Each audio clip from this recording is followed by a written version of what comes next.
Right now on Denver 7 News at 5 o'clock, more young lives are being lost to fentanyl. We're learning about 2 teens who died, plus parents are facing charges in their 1-year-old's death after the drug was found in her system.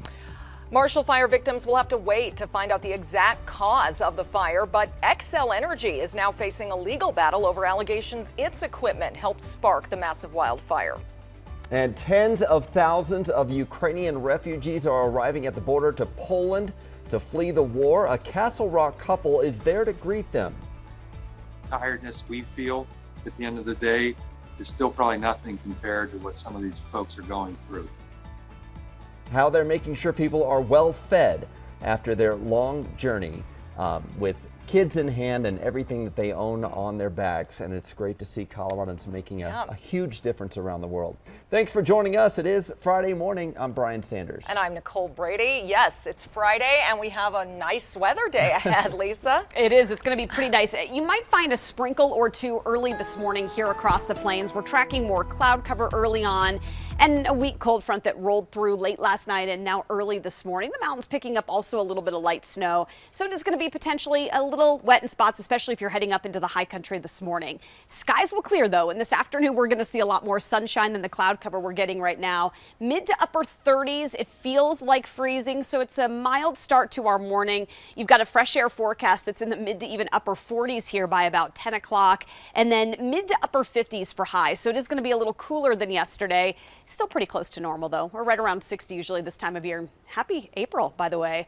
30s and 40s in the mountains this afternoon. Now coming up, we're tracking a very warm Saturday and then another cold front on Sunday. I'll have details on all of that on our Super 7 Day. And here's another reminder that the street sweeping starts today, so make sure you read those signs because they will be out street sweeping in the city and county of Denver today, and you will get a ticket. I think it's $50 is the fine if you're in there when they're trying to do the street sweeping. A lot of people get caught off guard, especially this first couple of weeks. This is I-25 over by 8th Avenue going up towards Colfax and Mile High. Looks just fine. Take a look at the drive out here on 270. Starting to get a little bit crowded here on that eastbound side. Always busy around Vasquez. Very typical stuff. But as you can see on the overall map, I'm not seeing any significant delays north, south, east, or west yet. We'll see a lot of folks coming back from spring break from DPS here as they'll be heading back to DIA over the next couple of days. So could see some increased traffic on Pena and inside the airport.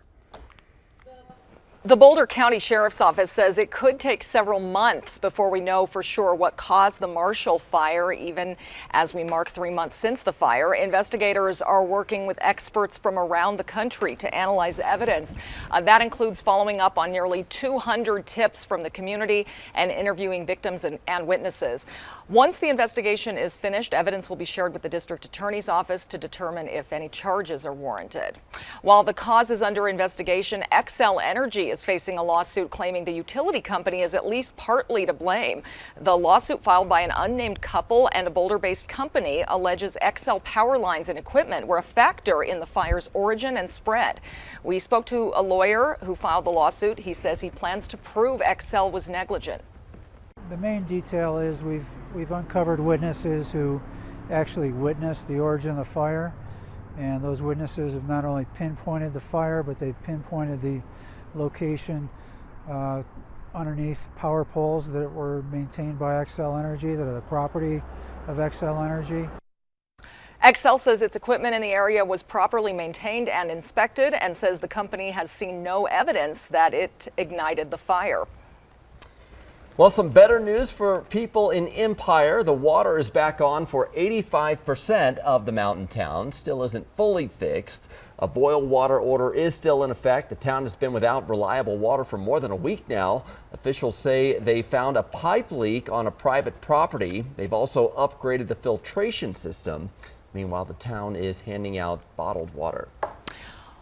It is a wake-up call for our community. In just the span of 24 hours, we've learned of 2 teenagers and a toddler who died from fentanyl. This crisis is so scary. We want to bring in Denver 7's Jessica Crawford because the parents of the teens have a message to share to others before it's too late.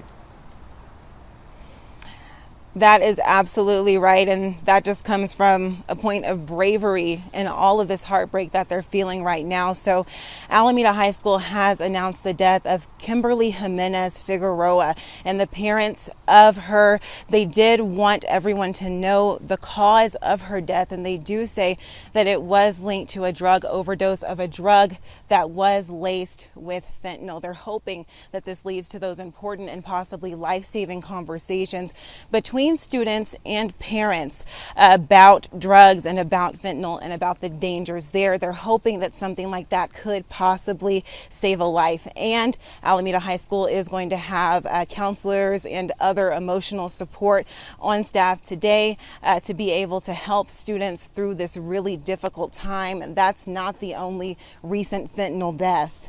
Hours later, the Highlands Ranch High School confirmed that the death of Ty Burns, who was recently enrolled there as an 11th grader. The Douglas County Sheriff's Office telling reporters that that's still an open investigation, but investigators do believe that the 17-year-old's death is a result of a drug overdose and that fentanyl was involved.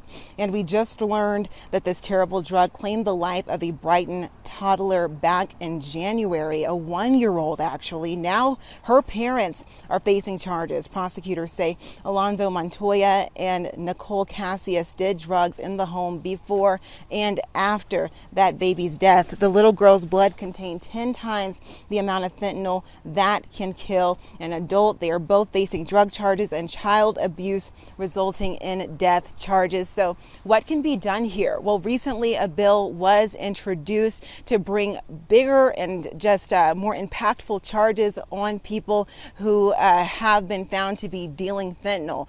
On the other hand, some are concerned that that will not do enough to stop the deaths that are being caused by that chemical. Live in Denver, I'm Jessica Crawford, Denver 7. Thank you, Jessica. And the reality is deadly overdoses caused by fentanyl have skyrocketed both in Colorado and across the country in the past few years. A new study from the DEA shows just how widespread the problem is. The study found the number of illicit pills containing fentanyl seized by U.S. law enforcement jumped more than 4,000% over the last 3 years. The DEA says more than 42,000 fentanyl-laced pills were seized in 2018, and the number jumped to more than 2 million last year.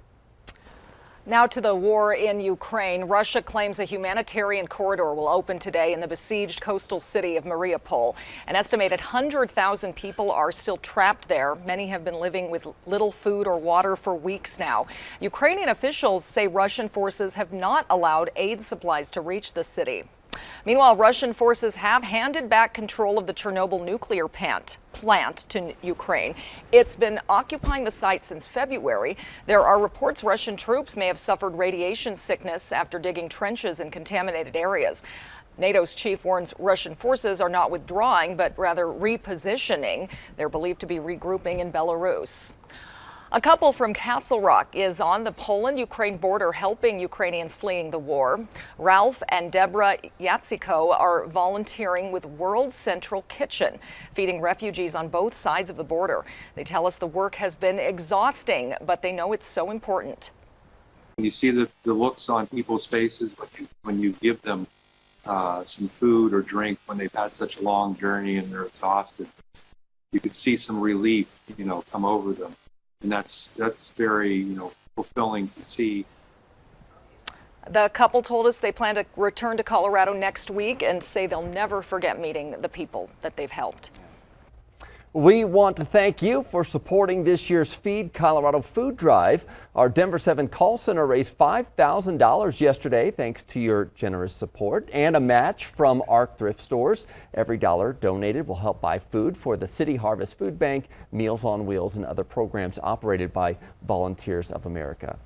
Lisa, looking pretty good heading into the weekend. It is. It's going to be a pretty nice one. Some cloud cover early this morning, but this afternoon, sunny skies, upper 50s in Denver, close to 60, really across most of eastern Colorado. And we're going to be about 10 to 12 degrees warmer tomorrow. I'll have a look at your Saturday forecast, plus when the next cold front hits. Jason, coming up. Denver fire heading out to a crash not too far from DIA at Tower Road and 56th Avenue. You can see up here near Vale, we do have some snow that's falling right now, and I-70 is wet and slushy in spots for you here this morning. Not too bad, but do be prepared for some slick driving conditions if you're going to be heading to or from the mountains here this morning.